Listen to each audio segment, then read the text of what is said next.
Hello, everyone. Welcome back to Formula for Speed. I'm your host, Chad, and we're here again with my other lovely co-host, Babyface. Babyface, please say hello to everyone. Hello. There we go. We're working on it, guys. We're getting better. She's getting better at saying hello. Oh, okay. I love the flavor. Babyface, I love what you bring to the table when you say hello. That's a strong entrance. Are you serious? Yes. And let me tell you guys why I'm in this mode. My McLaren boys, Babyface. Yes. Did you see him? Imola was very exciting. Lando deserved driver of the day, hands down. I'm going to tell you, guys, let me know. I mean, you seen the race. Saw the race. Wow. Imola. Yeah. It was raining. Mm-hmm. Guys, it was raining. Most teams started off on the intermediates. Yeah. I think 3 or 4 teams started off on the wets, which I don't think was the best decision. But even down to qualifying, that was a good qualifying session. Yeah. For me, Babyface, I wasn't sure how the race was going to go. I wasn't sure because I was telling Babyface guys in the practices, the qualifying, to me. And Babyface, let me know your thoughts. Red Bull looked strongest. Red Bull looked very, very strong. Good. I was worried about the track because I saw several guys during practice spin. Yeah. And go into the gravel.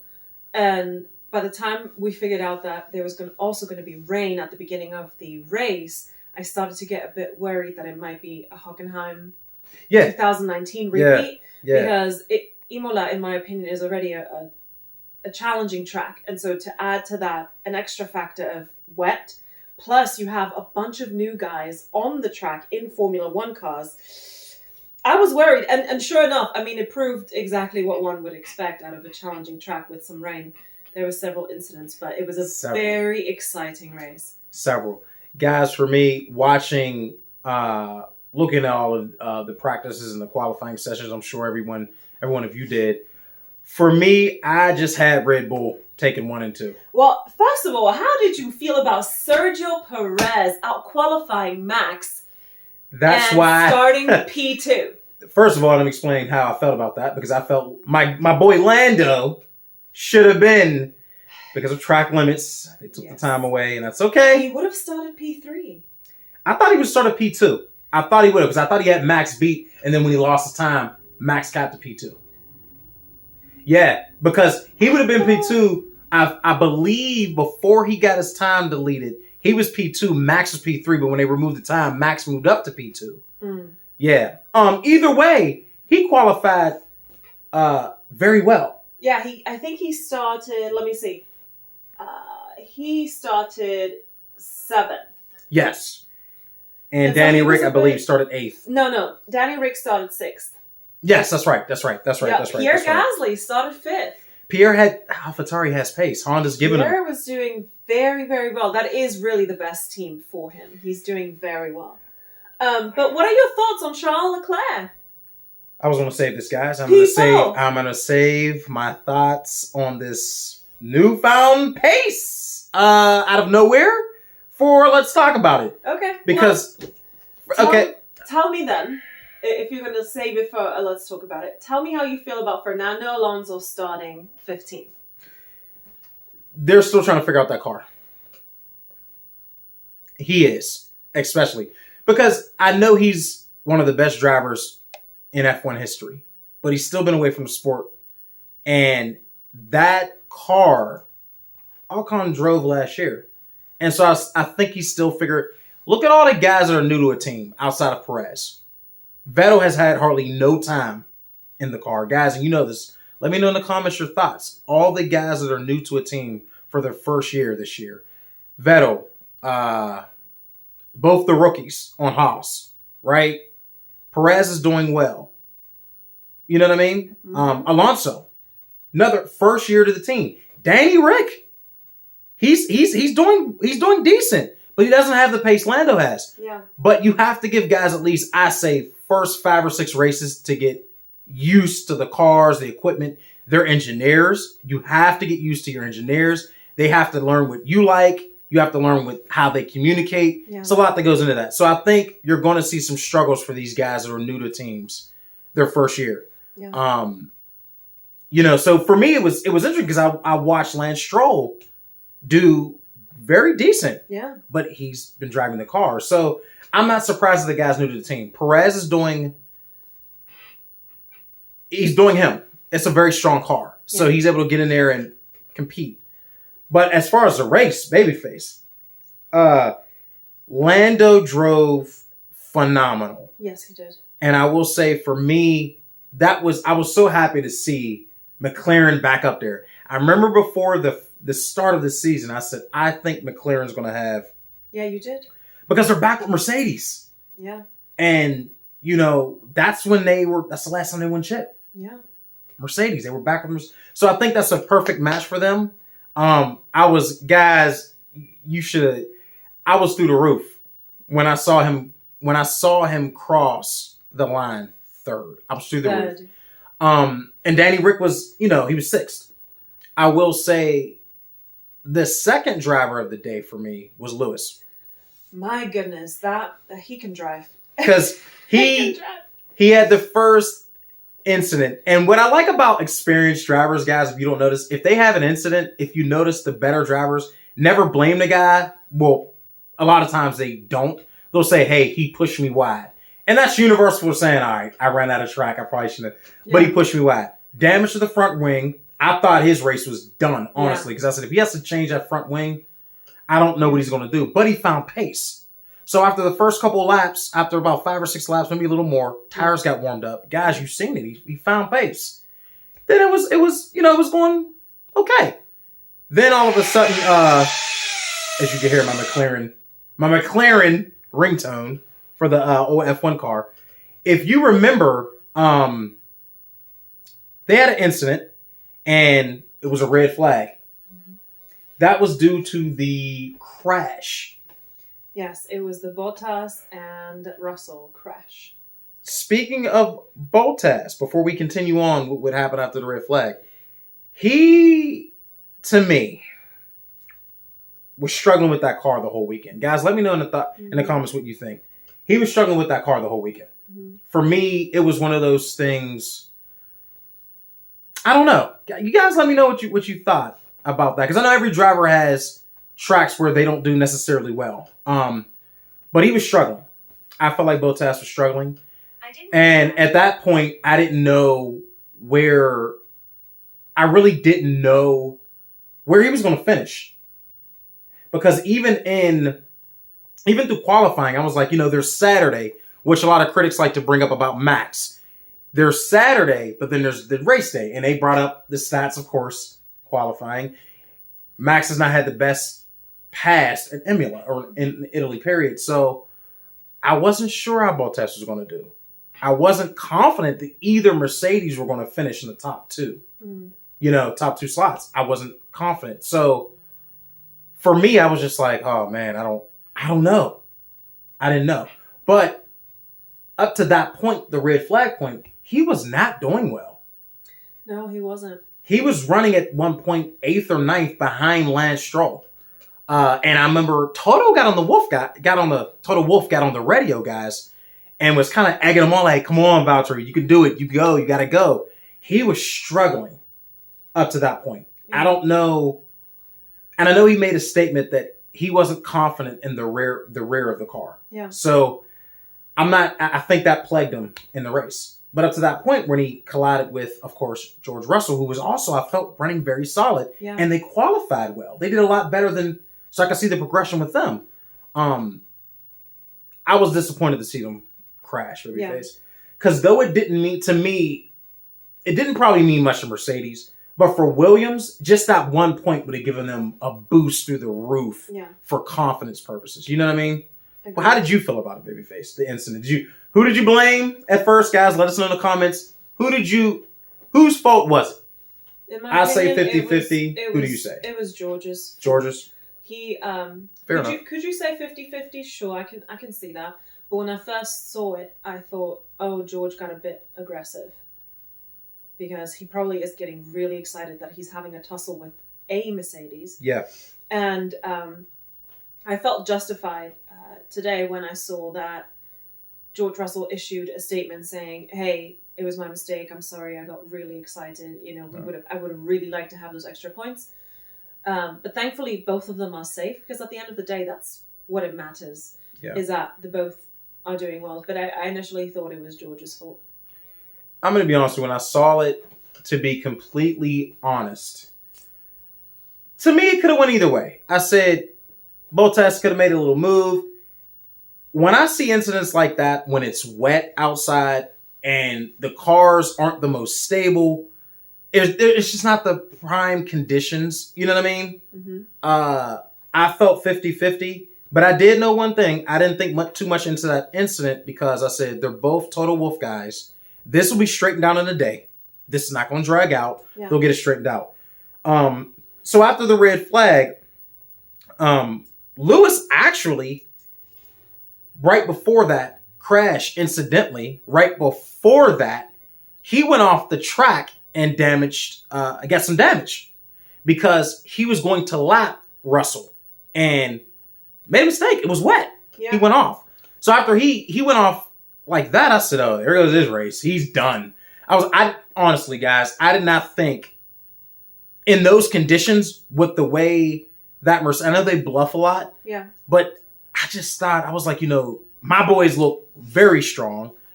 Red Bull looks strong. I was just like, maybe 5th or 6th? Mm-hmm. 7th, maybe? 5th or 6th?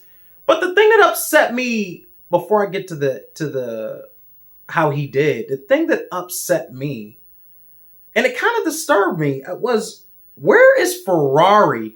Guys, I know everybody's stating they found a little more horsepower from last year. Mm-hmm. Fair enough, a little more. Last year, they didn't run well at all. It seems to me they found a lot more than a little more horsepower, babyface. Mm-hmm. They had pace. I mean, even looking at Carlos Sainz, he got on the radio and said, "How many mistakes am I going to make?" But he ended up finishing he was 5th. I really thought that he was going to be done and just hang So out in did the I. back. So when he passed Danny Rick, babyface, Yeah. I said, "Wait a minute. All right, okay, all right. I'm not losing my mind." Considering how fast the McLarens are now and how easily he passed Danny Rick. I said something. I feel like, babyface, and you guys let me know in the comments. They pulled a little bit of something back from the 2019 season. Hey, you said it. Because I just happen to agree with you. That whole bluff where we're not focusing on the car this year. First of all, you're not a small team. Guys, I know, babyface, they're not a small-time team. They have enough resources to do what McLaren, Aston Martin, Red Bull, Mercedes are doing. Focus on this year as well as next year. Yeah. Because the smaller teams want to focus on next year because the better they finish next year, the more money they receive. The big teams know how to double dip. They have the resources. You guys know this. They can finish strong this year, plus do well next year. They get even more money. Yeah. Ferrari's not the team that can, I didn't buy that for a second. We got to focus on the car next year. Like Bonotto's saying, I'm not going to be at some of the races so I can focus on the next year car. That could be true. But to act like you're not wanting to do well this year after you had a horrible season last year, babyface, guys, for so long, when you thought F1, you thought Ferrari. Because they have the most chips overall. Yeah. So when I saw this pace, I'm like, wait a minute.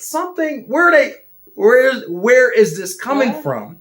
So, that plagued the whole race. I don't know about you all, but I'm noticing, I'm like, this doesn't seem, Carlos is messing up, and now he's right back at the front. Yeah. But we'll talk about that another video. Let's talk about a video. Max Verstappen's start, babyface. Gosh, his start was amazing. He started from second gear, by the way. Well, and it worked. Listen, the fact that he started from third and right off the start, he was gone. He left Lewis and Sergio in the dust. Yeah, that Red Bull was strong. He had a great start, and him and Lewis, they didn't collide, but it just touched and messed up Lewis's front wing. But it didn't seem to damage Lewis. It messed with him a little bit, but he got the pace back. Yeah. And that's when Lewis got on the radio and said, "Hey, I got ran wide." Yeah. He just said, hey, I got pushed wide. But he didn't complain. That's part of it. So I saw that. I said, okay, this is going to be a good scrummage in the front. My other thing that bothered me is I like Vettel. I'm a Sebastian Vettel fan, babyface. I like Vettel. Vettel can't catch a break. He can't catch a break, and he didn't catch a break in testing. He's not had a lot of seat time in the car, guys, and he can't catch a break. Something was wrong with the brake system on the back of the car, right? Then they couldn't fix the brakes in time 5 minutes before start time, so he had to start from the pit lane. But that gave him extra time without rushing to actually fix the issue. Going through the race, later in the race, the two Aston Martins guys, and you know this, had problems with the synchros in their gearbox. But you did see that a couple of laps in, like 20 laps in, the marshal said, well, the steward said, the team messed up. You didn't get the car out fast enough. So then he was hit with a penalty. Yeah. And on top, to make matters completely worse, because when I saw the penalty, I thought, oh my gosh, he can't catch a break. He can't catch a break. And then it was like 2 or 3 laps left, and they were like, box. Because, it's now getting... And I'm looking at my screen going, what? Yeah, he had the box. He didn't finish with just like 2 laps left. Oh, that was frustrating. It was tough. It was tough. And guys, I'm going to be honest with you. Just looking at some of the data. I was just looking very quickly at some of this data. I'm looking at the lap times of them. What's wrong? Babyface, let me know. Thoughts on Alpine? Because you could say Alonso's getting used to the car. Fair enough. But I feel like they had some change in leadership before the start of the year. They did. And I think some of the development got stalled, I feel like. Because that car, to me, is not running up to potential, should I say. I don't know. I don't think the car is right. Because if you... And Solomon agrees. Yeah, Adobe agrees. So, I was commenting to you that what happened to Renault's progress from last year? Right. Where did it all go? Right. Because Danny Rick put the Renault on the podium. He did. They had made a lot of improvement, and I was someone that was really just getting a kick out of betting you on which Renault is not going to finish, and are they both going to finish? Like they used to be that unreliable, and so last season you saw Renault slowly but surely progressing throughout the season to by the time we ended the season, I was actually really optimistic about Renault now becoming Alpine. I was really optimistic about them. Did I think that they were going to be best of the rest? No, but I thought they would be fair contenders and best of the rest. That Alpine isn't running as strong as I would expect it to. I think that's, to me, I could be wrong. Guys, let me know what you think in the comments. I could be wrong. I feel like when Cyril left, he left for many undisclosed... I don't know if it was many, but a number of undisclosed reasons. And I'm not sure why he left. But I noticed that the last time they were running well was when he was there. Now, they brought in Alonso. Danny Rick was like... He had foresight because I think Cyril would have left whether Danny Rick stayed or not. Or he could have stayed. But I strongly believe he was leaving regardless. Whatever was going on... Because some new people came in, new front office people. I think some people that he essentially would report to. Yeah. So I think when the new regime comes in, you kind of can say, I can stay or I can go before they let me go. Oh my God, did he take the entire progress with him? I don't know. I was even looking because in the paddock last year, you notice Alan Prost was a fixture. Yeah. I'm looking for him now, and he may have been there, guys. Let me know if you've seen him in the Alpine garage, but I didn't see him. So I was wondering about him. Alfa Romeo, they weren't the strongest last year, but they're running that Ferrari package. Yeah. So, Giovinazzi, he's trying. He had a little incident with Marzipan. I almost called him Marzipan. Who, by the way, he spins a lot. He's trying to learn the car, rookie.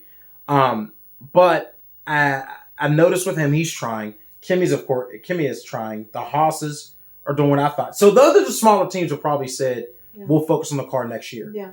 What did you think about Perez's spin out and him having to weasel his way back up, especially considering that he out-qualified Max? I was a bit disappointed that he didn't finish stronger because I was so excited at the fact that he had out-qualified Max. I thought about that, how I thought about Hamilton, the Hamilton mistakes. I thought about all the mistakes some of the drivers had in that wet. Russell, Bottas, Hamilton, him, all through practices, all through qualifying. That is a tough track. And so for me, I was like, it's unfortunate, but I'm not surprised. Look at the conditions. How often do you see Lewis Hamilton make many mistakes at all, period? No, it doesn't happen often, but I will admit, for him to finish 11th after out-qualifying it Max. was tough. And to make this perfectly clear, I really like Max. The only reason I was so excited that he was finally out-qualified is because finally it felt like Red Bull had gotten it right. They had finally gotten a teammate. I still think Max. They do. I think he's going to be good. They do. But after this race, I was just disappointed that he had out-qualified. He was P2. It was the first time he was starting in the front row. Yeah. I really wanted him to finish well. Like, even if he didn't finish on the podium, top 5 somewhere. And sadly was not meant to be for this race, but certainly looking forward to many, many more great moments. I'm going to tell you, I felt bad for him, but when I saw my McLaren boys, babyface, when I saw Lando, I was like, hey, man, shout out to everybody else. But I do like the fact that Lando was disappointed. Lewis Hamilton did reach out to him via Twitter. Pick your head up, go back to racing, you got it. I will say, these guys all look excited even after the race because Lewis came back and charged all the way back up to P2. Yeah. And I said, this guy, like you said, the guy can drive, babyface. Yes, he can. I mean, the guy, you don't have to like him. He was with my McLaren boys his first 2 years. You don't have to like him. He doesn't have to be, but the guy can flat out drive the wheels off of a car, and he did his thing.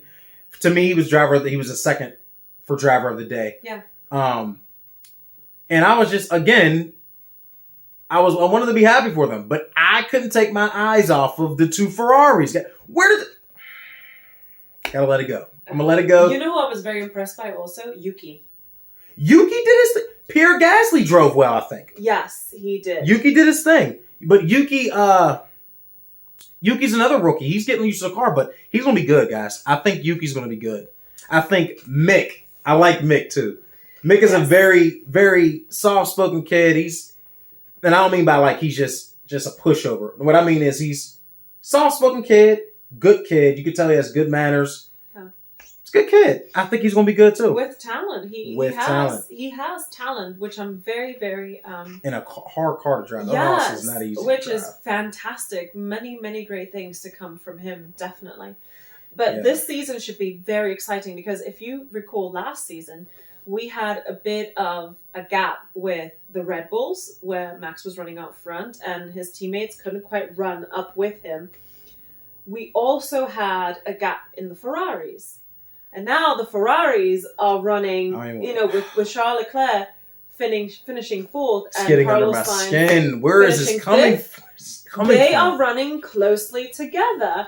Did you see how many mistakes Sainz had? And I like Carlos. Yes. I did not think he would finish 5th. But it remains to be seen if, again, Ferrari had the best car 2019, the fastest car. I feel like slowly, guys, throughout the season, you're going to see that 2019 Ferrari magically appear in the last... That's fine. But guess what? In my opinion, and people are welcome to disagree, there are 3 things you need to become a champion and to win a championship and to win the constructors. You need a fast car, you need a talented driver, and you need a good team.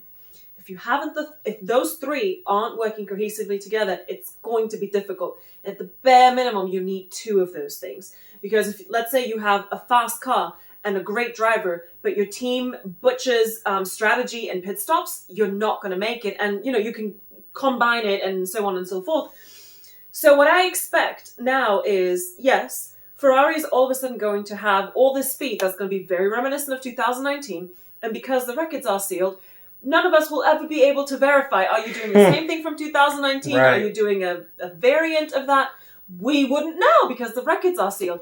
At any rate, fine. You do what you need to do, but that does not guarantee you a victory, as 2019 proved. I think this is going to be Red Bull's season to lose because their car is strong. I feel like I was telling Babyface, I feel like, unfortunately for her Mercedes team, Red Bull and my McLaren boys don't think Danny Rick's not going to find his pace in that car over the next 3 to 4 races. Yeah.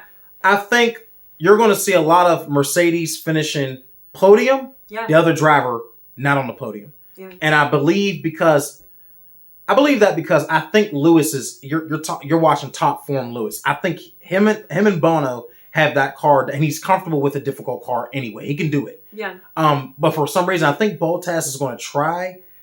It's not going to be this Mercedes 1-2 you saw last year. No, I agree with that. And and I'm going to tell you, this is the first time I've seen Lewis this excited in a long time. He looks excited. He was happy McLaren was there. He shot him out. Finally, some competition. Yeah. So, what are your thoughts on Ocon not only qualifying better than Alonso, but also finishing better than Alonso? Alonso's not used to the car yet.